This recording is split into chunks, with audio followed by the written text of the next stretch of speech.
Well, next up, I'd love to introduce a friend. I had a chance to spend a little time with him yesterday and get to know him a bit. Llewellyn, or Lou Wells, who's president and founder of Living City Block and famously the producer of 94 episodes of The West Wing. He's also line producer of 13 of those episodes. A little background about him. Lou founded Living City Block in early 2010 after serving as vice president of communications at Rocky Mountain Institute. So Living City Block employs a multi-phase redevelopment methodology. And it's deeply rooted in community engagement in order to prove the case for making our cities more radically and more resourceful, efficient, more livable, one block at a time. LCB claims to demonstrate a business model and ultimately seeks economic development opportunities while fostering a thriving local community in a form especially replicable throughout the United States and urban centers around the world. Before joining RMI, he spent 24 years working as a production manager and then graduated to producer in the entertainment industry. So don't let his modesty fool you, he's very accomplished. And such a highly acclaimed world, many independent films, some of them Bad Dad Cafe, Dogfight and the Grifters. One of my personal favorites was 1993 Adventures of Huckleberry Finn with Elijah Wood. Some of you guys may remember that. But he's won 5 Emmy Awards, a Golden Globe, and 2 Producers Guild Awards as one of the original producers of The West Wing. Please put together a warm flying car welcome for Lou Wells.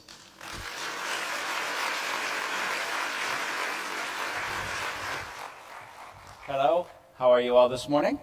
I want to say a big thank you to the Greater Milwaukee Committee and to Flying Car for bringing me here today. It's a privilege to be here in Milwaukee and to get a chance to speak to you all about my Flying Car, which is about how we create better cities by attacking the problem one neighborhood, one community, one district at a time.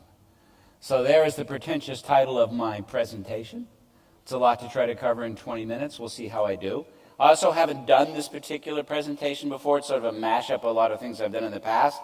Wish me luck and bear with me. And it's a whole lot of slides in very little time. So what's that game they play at bars sometimes? Machu Picchu, Ketchup, Pucha, something like that? As many slides as you can do in a shorter period of time. So here we go. This is a little quote by Senator Robert F. Kennedy. Who can do a Kennedy accent? I can't. Hak Yakan, the Hobbit Yad. Anyway, you read it. You're not supposed to read your own slides. This is what we're talking about. One of the themes of this gathering of Flying Car is change, innovation. What does that mean, and how do we go about doing change in a way that we all want to see the result that comes out the other end? So change is coming. How do we affect the right change? This is about cities, my discussion about neighborhoods within cities. So we all know these facts. The world is urbanizing more and more. Just in the past couple of years, we passed the 50% mark of humans living in urban environments across the world. And more are going to be living in cities from now on. And what kind of cities are they going to live in? Are they going to look like this? Or are they going to look like this? You can guess which one of these 2 options I'm voting for. And why does this matter? Why do we care in the end about how our cities work? I mean, cities are going to function. They're going to happen whether we like it or not. So why does it matter in the end? Well, I'm a believer in climate change. It's a little colder this time of year in Milwaukee. I went to college down the road in Lake Forest many decades ago. I don't remember Junes being like this, but there's no climate change. These things are happening, and as a lot of people are beginning to say now, they're happening right now. This is no longer a problem for our children and grandchildren to worry about. These things are happening now, and people from all sorts of political affiliations and backgrounds are beginning to say the same thing. So it matters very much why we care about how cities function. I made this slide this morning so you can boo and hiss. You're never supposed to make a slide like this. I know better, but I was in a hurry. So read that quickly. Cities are the economic growth engines of the world. This is where innovation happens. In cities. This is where people are in close proximity. This is how great change and innovation and creativity come together to make things happen in the world. It happens in cities. And we have to care about these things. So change is coming. How do we make our cities more resilient, more sustainable, more equitable, while building great economic growth and moving into the future that we all want to see for ourselves and our children? Living City Block. This is the little company that I formed. What we do is we look at communities, districts, neighborhoods as a series of interconnected systems through which you can make change by affecting various things at points in those systems. Fancy way of saying it's where people live, work, and play. And learning how to work with those communities of people, businesses, economic systems, natural systems, etc., is how you can actually bring about real change in the world. And by addressing these connected systems, we can accomplish all of these things concurrently. Fancy, huh? And find single solutions that have multiple benefits across all of these different systems. We go through a process in Living City Block and other organizations that do the kind of work that we do. It's very process-oriented stuff, not unlike what urban planners and architects often do. We identify places, we secure partnerships, we find the champions and all the people you need to work with over a very long period of time. And then we do stuff. This is sort of a baseline and process for an energy-centric kind of opportunity in a community, the way we would go about attacking that stuff. And we stick around for a very long time in a community doing this type of work. And the little catchphrase here, you work long enough for behavior change to actually become culture change. That's me and that old phone. I remember having one of those back in the early 80s. And also, just as importantly, when you work on sustainability and resiliency issues, you have to approach these things in a way that make them, the results of those things, create more equality, more opportunity across all kinds of different types and ranges of people and communities and interests. So it's very important that you do these things here, that you actually work with government incentives and policies to get those things right, to create a level playing field, that you train up civic organizations to actually do the work on the ground, and that you align all these things with market forces, because in the real world, that's how real change happens, is when market forces take over a process and move things out in a way that frankly make money for a lot of people. But how? Here's another one of these slides I should never have up on the screen behind me, but there it is. But how do we do this? Well, the world does and always has respond to narrative. So much of what works in the world is based on stories. It's based on how people relate to a story, how they interact with a story. That is how change really happens in the world. We live on narratives, we live on stories. So I'm going to surmise today and try to talk in this very short period of time about how we need a new narrative, about what our cities are, what they need to become, and talk a little bit about how we might get there. We've done this in the past. Now, how do these visions of impending doom, talking of narrative, make you feel? Do these really make you want to do anything? And what about these kind of pictures? Do these evoke a certain kind of emotion and a willingness to participate in something in you when you look at these pictures? And when you are moved by those kind of value-based images, are you then willing to actually do things? Are you willing to spring into action and move towards a change that you want to see in the world? There are three basic sort of paths most sociologists, psychologists will say that will lead people towards change, will motivate them towards change. If we had more time, I'd show you these three famous pieces. One is an ad that was done 5 or 6 years ago. A man is talking about he doesn't believe in climate change. A train's coming at him. He doesn't care. He steps out of the way. There's his child. That's a fear-based sort of image to get someone to do something that you want them to do. The picture of the Native American man is a famous commercial from the late 60s. He's rowing down a river. He comes upon the industrial wasteland that we've created and destroyed the world that he loves so much. He cries at the end of the commercial. It's a very empathy-based approach to telling a story. The last is a picture from the 1936 World Fair, which I'll talk about a little bit more a little later on, that was creating a vision of a world that at that time did not exist. I wish we had time to play the video. It's this incredible world of moving vehicles on superhighways that didn't exist at that time. There was a vision that was put forth that, surprise, surprise, not many decades later, we were actually beginning to inhabit that very world that was shown. But it was shown as a positive, wonderful vision of what people might want their world to look like coming out of the Great Depression. So here's how we motivate and move people. We scare the hell out of them so that we can enlist them in the war on terror, or whatever that particular thing we're trying to enlist them in is. It's a very effective way of motivating people. Or we attach an image of vision to their basic core values, and we create empathy. And we ask them then to come along with us in something that connects to their core values. And finally, of course, there's vision. You show people what it is that they are moving towards so they're willing to come along on that journey with you. Now, we're going to talk a little bit about how this has worked in the past. On that heavily written slide I mentioned briefly, we have to find ways to marry a vision for the future with innovation and technology. How do we do that? Well, it's been done before in the past. It's been done very well in this country. And this goes back to that World's Fair vision from 1936. This country, coming out of World War II, had a whole lot of manufacturing capacity it never had in the past. If there's any real economists or historians in the room, you can chastise me later. Let me stumble through this for now. We had all of this energy, all of these people who had come together to make this amazing war machine, defeat the Axis powers, and move into a new world. At the end of that war, government and business officials sort of looked at one another and said, okay, we've got all this going now, what do we do with it? Well, one of the things they decided very cleverly to do with it is to make real that world from that 1936 World's Fair vision. Government regulations, economic incentives, etc., were aligned in such a way that we created this suburban car culture world that we live in now. And we did it very, very, very well. A lot of people made a lot of money. We created the strongest middle class in the history of the world, etc.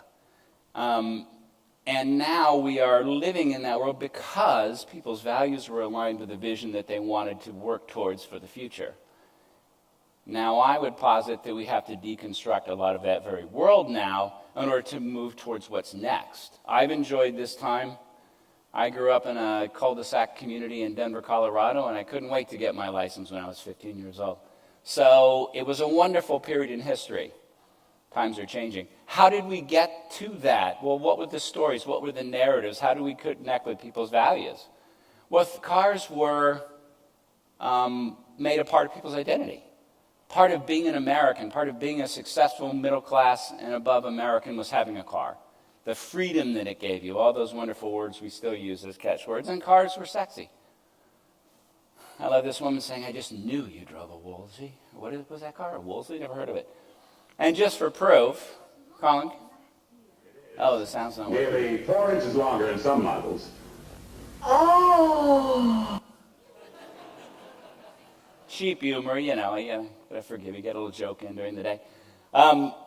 So our love affair with cars and this whole image of a future that we wanted really created the world that we live in today. So narrative, a story that was consciously decided upon and aligned with the values of our culture at that time is what created this world that we live in today. It's not all good. Again, there are wonderful things about it. I've been a beneficiary of this world. I grew up in it. I've had a wonderful life. But things are different now. We have to look at how we change cities and communities and our relationship to our cities and communities in ways that are very different than this world that was created. So how do we replace that freedom mantra, that identity mantra that cars and expansive suburbs and all of this was so key to the American experience for so long? Well, we have to invent it.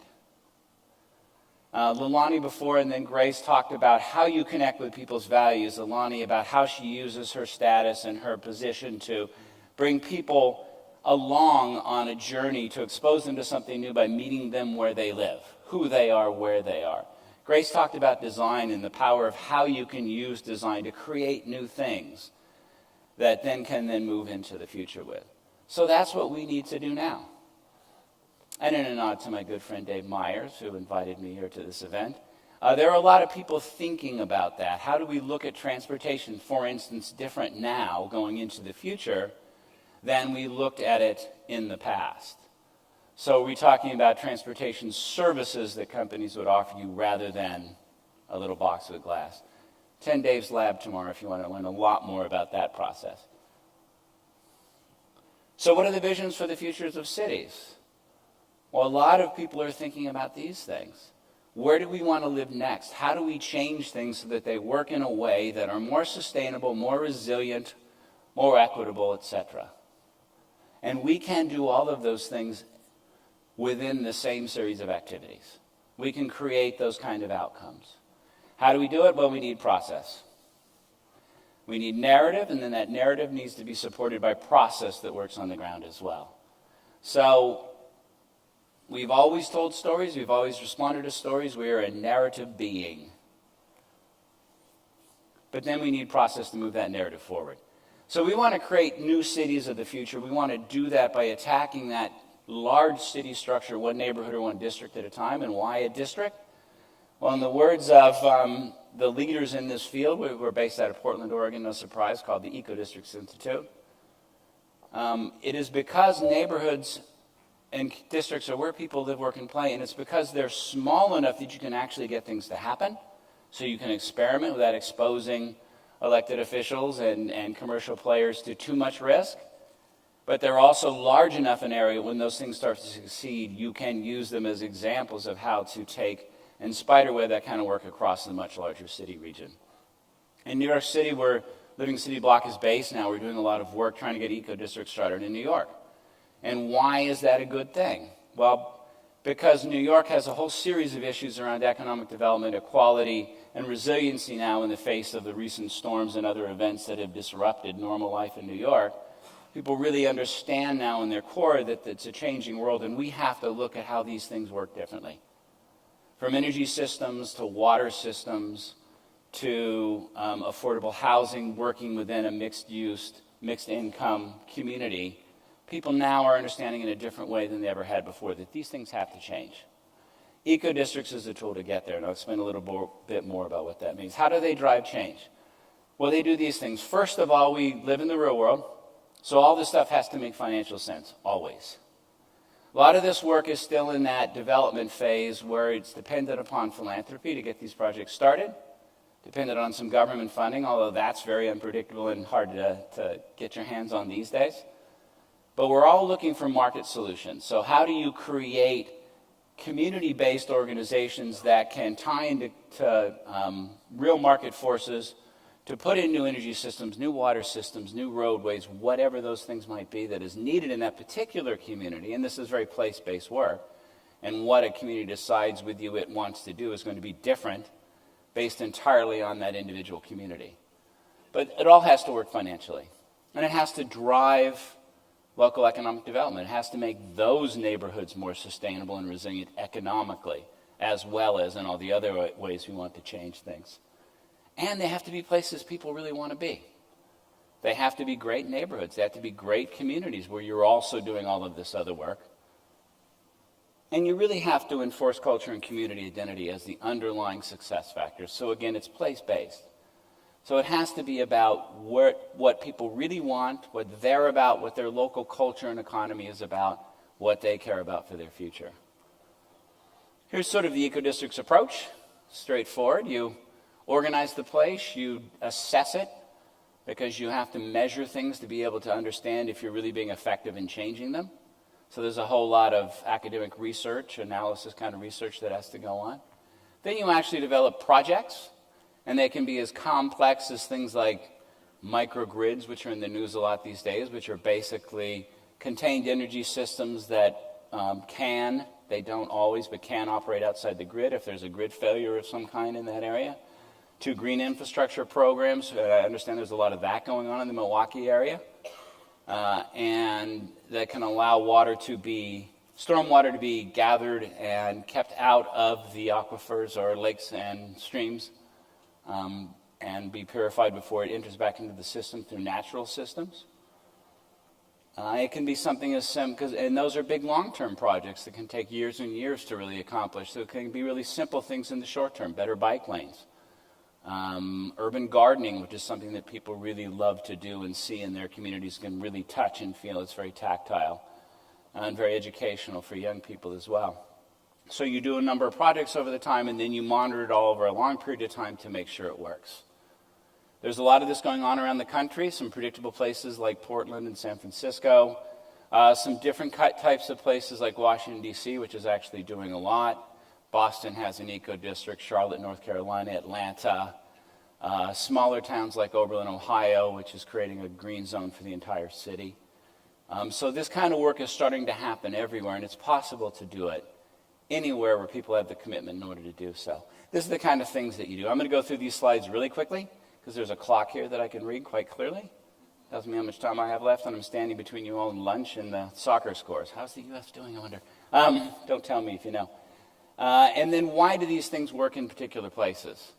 Well, in New York City, it's a great city of neighborhoods. People really identify with the neighborhood as they do in a lot of cities. So it's someplace where they'll show up and work with you to get things done. The resiliency issue, as I said, is very important in New York. These goals are driven by making resiliency goals that the city and state and the federal government have around creating resilient communities are driven by this type of work. So there's a lot of political and sometimes financial support for this type of work. Next time there's a Hurricane Sandy, maybe there are pockets within that city where the lights stay on and people can gather and the cell phones can be recharged and food distribution and other emergency services can be distributed through because this type of planning happened in advance.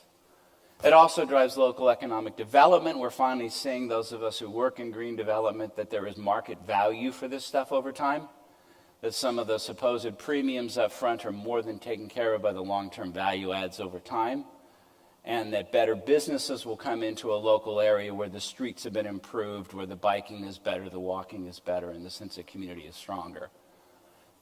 Same for each individual community.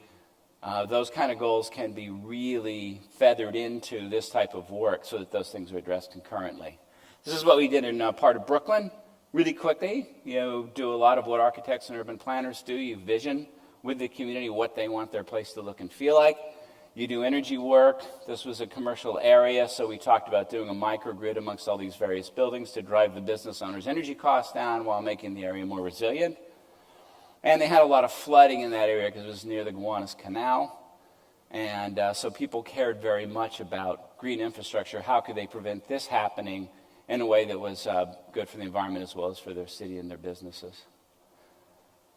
So this is all about a future that we want to move towards.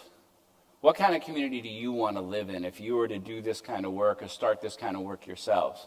It can be any of these things. It can be a big metropolis that is very sustainable and resilient because of the density that we read a lot about, or it can be an old New England town, or it can be an old suburban town center that's been revitalized and turned into something that is more livable, walkable, and enjoyable for the people who live, work, and play there. Here's some self-serving little quotes that I find very interesting. But this is the kind of work we're talking about doing. How do we innovate with financial products, with technology products that can create these living districts within cities that can help take us towards the future that we really want? How do we use technology and innovation? How do we use narrative and story to move people towards adopting those things so that we can take what seems impossible today and actually turn it into what's practical tomorrow? And thank you very much for your time.